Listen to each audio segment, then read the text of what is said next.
Welcome to Tim and Julie Harris Superstar Interviews. We're joined today by Ben Caballero, the Real Trend's #1 top producing agent in the United States for several years running now. But he's not your normal agent. He's a listing agent who works exclusively with builders and uses the HomesUSA web platform as his lead generation and sales vehicle for moving inventory. In 2013, that was over $700 million in inventory, a new record even for him. Ben joins us today to talk about HomesUSA and the benefits of strategically working with home builders to sell new homes. Now, let's join our host, Tim Harris. Thank you, Mr. Ventura. And Ben, welcome to today's call, and we really appreciate you being our superstar today and also my co-host. So thank you again for doing that. So $700 million last year. I'm curious, what are you on track for this year? Well, we're going to get close to $1 billion. That would be a nice landmark. And if we don't get it this year, we'll get it next year, I'm confident. Yeah, that's pretty impressive. I don't know. I know you're not, and we're going to talk about this today. We've had a lot of our other superstars and a lot of our students actually requested that we interview you. And I know you don't run a traditional real estate office. You've actually, I think, in a lot of ways taken sort of the traditional real estate model and completely thrown it out, and you've come up with, I think, what a lot of our listeners will agree is maybe what should be the next evolution of the traditional real estate model. So I'm excited to get to that. So, like I said, you don't practice traditional real estate because you work exclusively with home builders as a listing agent, and you use HomesUSA web platform as your listing tool. Can you tell us a little bit about that? Well, it is totally online. We collect the information from builders, and we do it with in a way that really reduces their time that's required to enter the information. You know, we keep a library of things like photographs and floor plans and renderings, so they can just pull those. So, you know, we just have a lot of tools that are online. We use technology very heavily, and it's behind a firewall, not a firewall, but a login, and it's not a public website. It's for our customers. Although we do have a search engine for consumers, that's not our primary interest as far as marketing. We market to realtors, and that's there's not a lot of things that are available to builders that allow them to market to the realtor community, even though realtors sell about 70% or more of all the homes. Well, HomesUSA you started that website. Am I correct about that? That's correct. We launched it in 2007, and we've constantly improved it since that time, and we really, there's not a whole lot of similarity between what it was then and what it is now. Is it an overstatement to say, because I've been on the website, and I did some research prior to our interview today, and I've read a lot about you over the years, too, to be honest. Is it an overstatement to say that HomesUSA and what you're doing essentially is like its own standalone MLS? Well, no. Of course, we do, through the RETS feed, we capture the MLS information, we pull it all in, and that's not that uncommon. Large companies do that pretty much as a standard process. But we are a collection facility for companies that want to use us for MLS purposes. So we just make it very easy for them to make a listing request, change a price, change a status.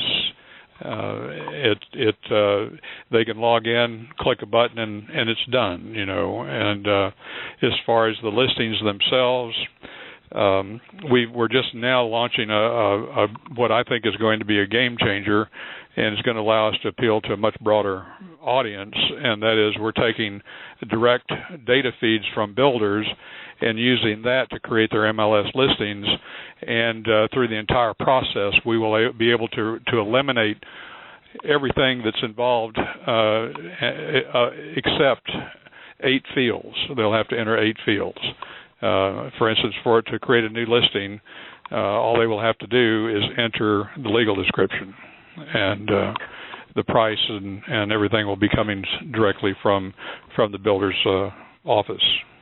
So I'm trying to, for folks that aren't familiar with what you're doing and how you've created this really, I think, innovative approach, just help me tell me where I'm wrong with my understanding of the broad strokes. I'm a builder in the Houston area, and I'm thinking about, and I know you service all of Texas now, don't you? Yes, the 4 largest markets. Right. So I'm a builder in one of those markets in Texas, and I have these homes. Maybe I have some elevations of some potential homes. I then take those properties and I put them on HomesUSA. Is that essentially the relationship? So the builder has the ability to upload their own listing. So are those exclusive listings? Do those become exclusive listings of your broker, or how are those treated? Just the semantics of it all.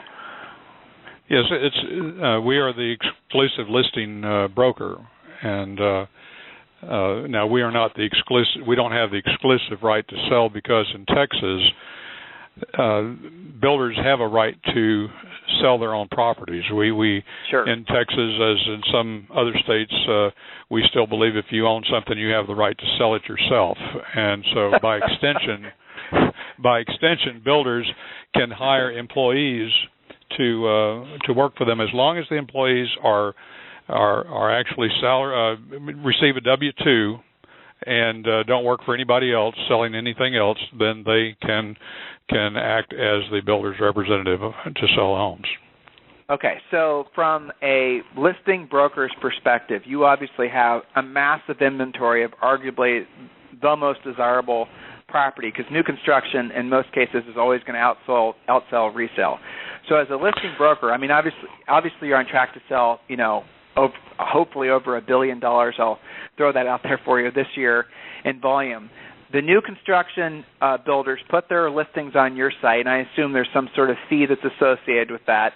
And then realtors then are marketed to, and you then market to these realtors, letting them know about the inventory.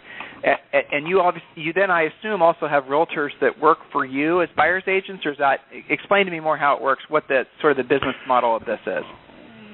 Well, that would be a more traditional model, and we do have some agents, but they don't really get involved with the HomesUSA platform. They will list and sell primarily pre-owned homes, but they do sell a number of new homes as the opportunity permits. So Real Trends ranked you as the #1 real estate sales person in the whole USA for 2012, 2013, 2014, and hopefully a lot longer than that. How do you feel about that? Well, it's whenever you're doing something that you enjoy, and this is something that I do enjoy a great deal. That's really the biggest reward that I have for it. Both my parents were brokers, and real estate. I guess I bleed real estate, but I don't really feel any different or anything. It just, that's just what I do, and it just happened to be something that was very successful and allowed me to carry the largest volume of any one agent. I don't know if that answers your question, but it does. No, it's the Texas humility coming out, which I always appreciate. So, how large is your team? Let us know how your business is set up. I think people will be surprised how efficient your staff is. Well, our technology staff is larger than our administrative staff, and so I mean, I used to think I was a real estate company that just dabbled in technology, but as years pass, I see really that I'm becoming as much of a technology company as a real estate company, because we rely so heavily on it, and it has so many benefits that we just it can do so much, and so our administrative staff is probably about 40% of our total employees, a total number of employees. So, what builders or what folks in the industry can list on the website? So can any builder, what's the criteria for them basically being included on the website? Do they have to go through any sort of process? No, they just have to sign a contract. It's pretty easy for them. But as far as the kind of builder, this is set up for a volume builder. A national builder, multi-market builder. We have several regional builders and we have several national builders, but we are serving them currently just in the Texas market. And, of course, I hope that changes here soon, and that's what we've been building our platform to be able to handle. Our platform being on the Internet is scalable. It would take a lot more business very easily, and I could quadruple or multiply tenfold if I had the opportunity. In other words, there's no reason to not start going outside of Texas to other states. That's what I'm hearing you say. That's correct. The only thing we would have to deal with are the licensing requirements and that sort of thing. And sure. And then of course other states are different from Texas as far as the model that I mentioned to you before, where states require, if you're selling real estate, to be licensed, regardless if it's you're working for a company exclusively or not. You still, if you're on site selling homes, you have to be licensed, and so we would have to be sensitive to that and solve that. But I don't see that as a big issue. I seem to remember that last year or the year before, you were embroiled, and maybe I'm remembering incorrectly, that you were embroiled a little bit in this whole syndication, Zillow, Trillia, Realtor.com, all the rest of it. Am I remembering correctly that you were kind of at the heart of that? Yes. Okay, I do remember that, yes. Yes. What is Go ahead. NAREP.net is where where your listeners could take a look at that if they want, and we have a Bill of Rights that for brokers and some other information, listing an agreement addendum that would protect the broker from any things that these portals might do. For example, if I want to talk about HomesUSA Club, and I'd also like to talk with you a little bit about that, if that's okay. I mean, what are included in the Bill of Rights? This, by the way, on our radio show, Ben, is pretty much one of our top 5 topics, because I'm right there with you on your approach to this. And I think it's important that our readers realize that you're one of the probably most vocal folks in the nation saying enough is enough, and this is how we should at least have some ground rules that protect listing agents. Because for the most part, no one's actually taken that stance. It's always kind of been, it's just these big highfalutin conversations, but no one's really protecting the individual practitioner's business. And your Bill of Rights, or your proposed Bill of Rights, I really appreciate that. Can you talk a little bit about that? Sure. It pretty much follows the NAR's Bill of NAR's Code of Ethics. For instance, the right to bar brokers and agents from advertising on a listing that they don't own. So I mean, you can't. An agent can't come and put a sign in front of one of my listings, but they can pay Zillow or Trillia or somebody to put their ad next to my listing. And in the case of Realtor.com, there's no way for that, or certainly no easy way for that consumer to find me. And so they're going to get somebody that doesn't really know anything about the home. I don't believe that owners would like that if they really understood the implications. Well, I agree. I absolutely agree. So I know, and you probably know a lot of these same folks around the country, these top listing agents who really dominate a particular, it's usually a large geographic area, where they dominate it, like they have 30% of all the listings, something like that. I'm thinking of one guy in Philadelphia. A lot of you guys know him as Alan Dom. And he basically stopped putting his stuff in the MLS. He just essentially formed his own MLS. And if you want to see any of the buildings in these, or any units available in these condo buildings that he dominates, then you go to his website and you see what's available. And the amazing thing is the sellers, they obviously agree to that. They wouldn't be listing with Alan. And this whole mindset that syndicating or having a seller's listing featured on multiple websites somehow is an advantage to the seller, that's just a fallacy. And there's never been a single report that I've ever read that's shown that somehow the seller's house sells for more just because it's been over-syndicated. So are you working towards, or do you see a time when there actually could be that level of fractionalization in the country with smaller, technology-minded folks like you spinning off their listings and not even participating in mainstream MLSs? Well, I just saw today, I think, in an Inman article that another MLS has been formed by a group of realtors. So, then you have the opposite side. You have the the pre-listing yep. or the pocket listings that are bypassing MLS and the search engines altogether. So, we're in a real state of flux here. And I think that's going to just probably progress along until there's enough pain and enough awareness in the industry that people do as NAR, I keep saying NAR and I know that's wrong, but NAR recommended, and that is to demand to negotiate with these portals for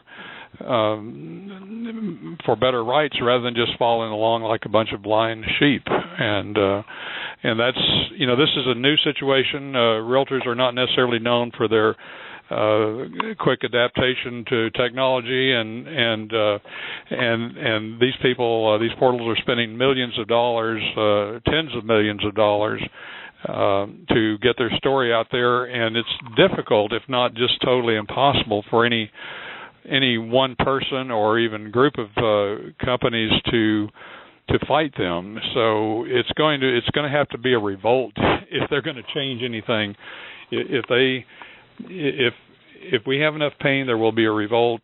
Or is what may be happening also, I see signs of it, is that these portals are beginning to back off a little bit of some of their hardcore principles. Zillow, for instance, does put the listing agent on top of the agents that are available for information on a particular property. So it's I'm not visionary enough to be able to predict what's going to happen, but there are changes occurring all the time. And one person, I don't know if your audience knows about Jim Abbott, but he is probably been at the forefront of this issue even more than myself. And he and I communicate quite often. He's going around the country now, talking to MLSs and getting really rave reviews. So if anybody really wants to have somebody come out and tell them how to deal with this, he's certainly available, I'm sure. He has a brokerage in the San Francisco area, does he not? San Diego. San Diego, that's right. He came out like 3 or 4 years ago. Yeah, Abbott. Yes. I remember that. I remember he put up a really provocative video, and it kind of got the conversation started. It is interesting, you mentioned Inman. It is interesting to me how many folks on Inman would just assume we stop talking about this and let the syndication train leave the station and everybody load up and stop questioning it. But, yeah, you said something also kind of spiked my interest. You said when the pain is great enough, there will be some level of revolt. I agree. But, Ben, do you have an opinion on what form that pain would have to be in order for our industry to actually take it seriously? Because, frankly, as I can tell you are, I'm surprised that there hasn't been a revolt already. So what has to happen? Well, there have been many revolts. I say many, and M-I-N-I. There's been small revolts. Cray Leakey has pulled their listings. Of course, everybody knows about Dinah. Of course, Jim Abbott's pulled them. I mean, there's a long list of brokers that have pulled their listings. And unfortunately, what happens when they do that, their competitors just jump on it and try to capitalize and increase their market share rather than joining forces and dealing with the issue that we have. And so I don't know. And then another issue, Realogy made that has made that deal with the portals for I think $199 a year. They can put any amount of listings. Agents don't know about that. Agents didn't know about that. And I guess some brokers don't either. And of course, brokers control where the listings go mostly. And so, as the information seeps through our industry and we become more aware, then we'll become more attuned to what can be done. But to me, it is just lunacy to give your product to a company who then charges you and for any benefit. We're receiving no benefit for the listings. It does us no good, in my opinion, to have our listings on 300 or 1,000 websites. I mean, at what point? I mean, people can only look at one website at a time, and nobody's going to be looking at more than probably a couple of them, if that many. You're going to have your favorite website, and all you're doing is creating an opportunity for yourself to be on the third page of a Google search whenever you put your listings out there on every website. So right, versus say 10 years, well, more than 10 years ago now, 20 years ago when Realtor.com came out, you did get a lot of great. I mean, it was really beneficial to be a listing agent because you capture all of your own leads, but now it doesn't work that way anymore. And so the Realogy thing, guys, that he just talked about, what that was a side deal that Realogy made with Zillow, if I remember correctly, that essentially their agents could have the same benefit as an agent paying, I think it was $3,500 a year for something like $200. I don't remember the exact numbers. Maybe Ben does. But this was a little side deal in order for Realogy to continue to syndicate their listings to Zillow. So then the question then becomes, if you're at a non-Realogy-owned brand, why the heck are you spending so much? Why aren't you demanding your broker strike the similar deal? It was Dave Liniger that came out recently, one of the founders of, well, him and his wife who founded RE/MAX, who basically said, in not so indirect way, that if you guys get into the listing end of things or try to get into the referring end of things, if you cross the line and actually starting to act like a real estate broker, then there's going to be cause for action. We've interviewed other people in our radio show that sort of insinuated the same thing. So maybe that's the line in the sand when Zillow and Trillia and maybe even Realtor.com, though I doubt if Realtor.com would ever do it or even consider it, when those companies start getting into the listing referring into the business, capturing listing leads and referring them back to agents for 30-40%, maybe at that time that'll be enough pain that the industry actually does something. But I have a feeling that would even be questionable at that point too. So who knows? It's interesting where things are going, that's for sure. Tell us about HomesUSA. Tell us about the club. Well, one final thought on the syndication issue. The portals can do things and allow agents and brokers to do things that the NAR's Code of Ethics prohibits, and that's I guess my primary concern about them. They do just a lot of things that are just prohibited. But you can find more about that at narep.net. The Bill of Rights are there. The listing addendum is there. So, I'm sorry. Since you brought that up, let me ask a follow-up question. Would there, if Zillow and Trillia were willing to follow the framework of the Bill of Rights, would you have any problem with them syndicating your listings at that point?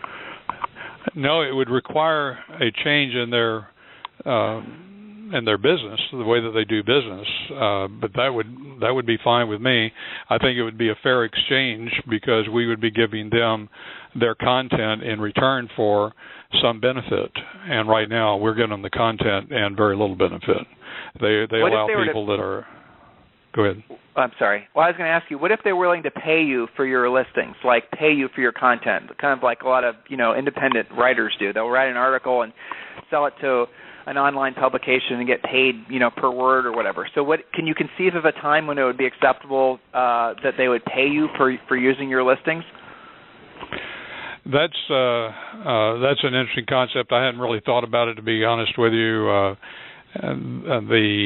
I don't really think that's likely to happen. I think it's more likely they will try to come up with some other form of compensation, and if they did that, that's probably more what we're looking for. I don't think people are looking to, or agents are looking to sell their listing content. They're wanting to get the home sold. Good point. All right, so let's talk about how let agents know. This is something that Tim Ventura told me about. I was excited to talk with you about this. HomesUSA Club. Tell us a little bit about that. And so I know you were wanting some feedback from our listeners on that. And I have to warn you, we have literally tens of thousands of listeners, so I hope you're ready for the feedback. Well, that would be great. We've been doing the builders listings, and of course the entire reason for doing that is to get the information to agents. I have an associate here in the office by the name of Bob Hafer, who has put together MCE classes in cooperation with the local Realtor Association and the Home Builders Association. And he's been doing this for about a year, and he's telling me all the questions he's getting back from the agents, wanting more information, but very good feedback. We've come to the realization there's a real hunger out there from agents wanting to know how to work better with with builders, to work better with builders. And so we came up with the concept that on the other hand, builders want to have better relationships with agents. They want to express their agent friendliness, and but in spite of that, there's no real vehicle to do that. And so this is what the HomesUSA Club does. We have benefits to agents and benefits to builders. Some of the benefits to agents would be they would be assured of some sort of bonus, maybe $500 or more per home. The builder would have to agree to that as part of their affiliation with the club. Agents would receive a website insert that would have the new homes on their website, so they could do their own new home website search right on their own website, as could their clients, and they wouldn't have to go to any other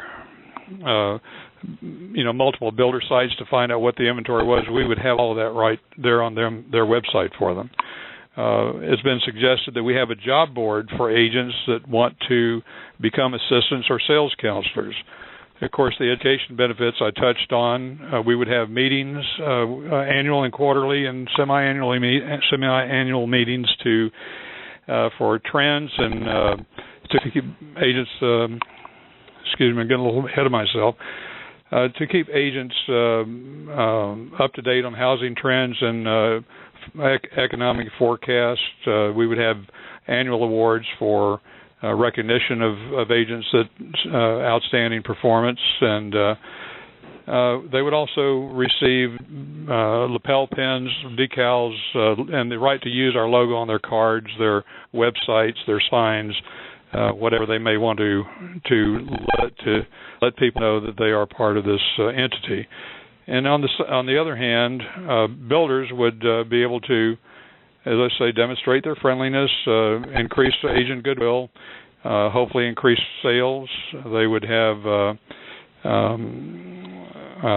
be able to identify. They would know who the membership was that was actually these agents that are actually members of the club, so that if they wanted to do, say, a focus group, or they wanted to send out an email announcing a new subdivision or something, agents would be agreeable to receiving that information.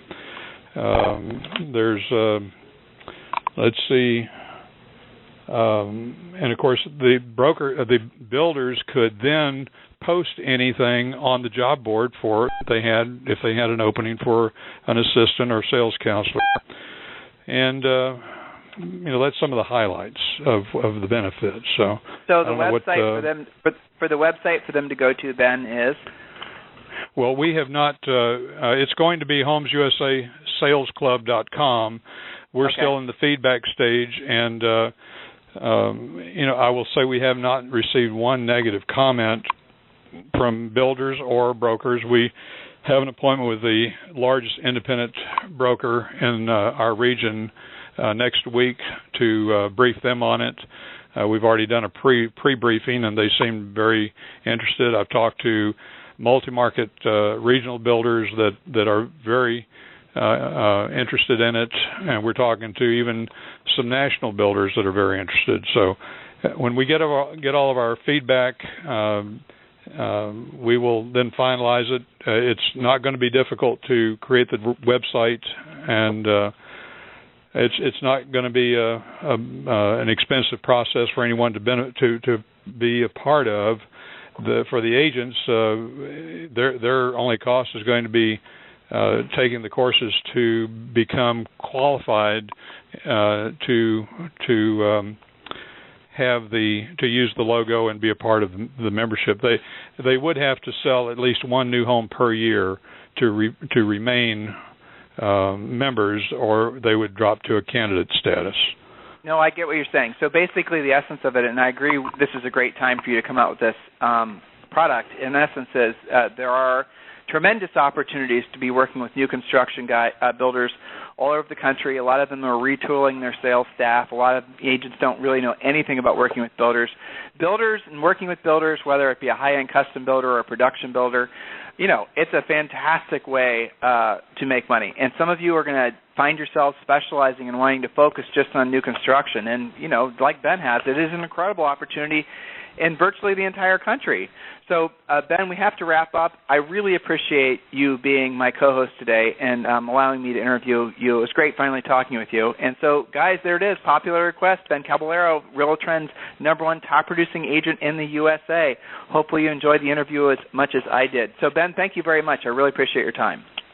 You're very welcome, and thank you for allowing me to address your audience. Thank you. Have a great day. You too.